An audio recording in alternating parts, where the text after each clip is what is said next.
Get into today's episode. Today's episode, we're talking obviously about relationships, but today we're talking about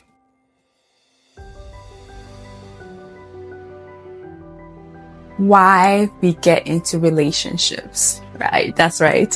Why we get into relationships. Now, let me just place this right up here. Yep.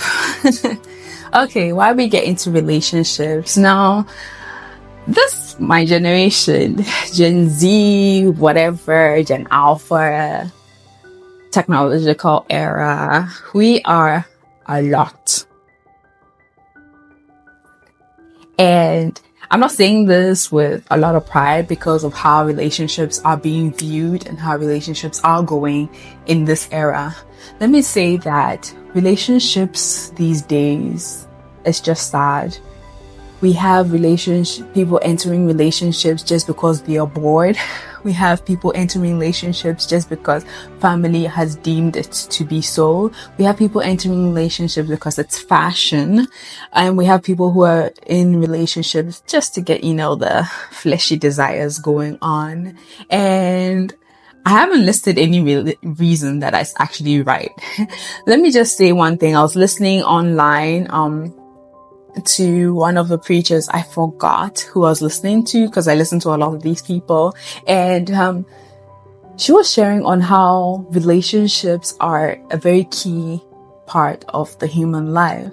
Relationships are very important, so much so that that is God's gift to us. That is God ordained, because in the beginning, when we look at Genesis, there's a relationship between man and God.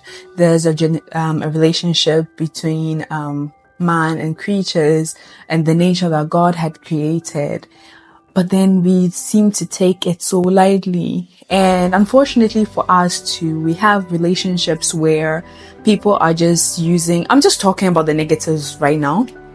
People are just using relationships to entertain themselves, be it sexual, be it emotional, be it whatever reason. It is not for intentions, any good intentions.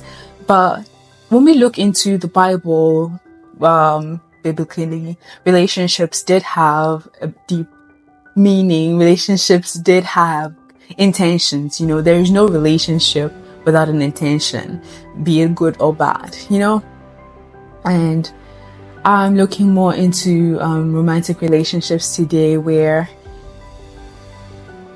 I see a lot of guys, a lot of girls leading each other on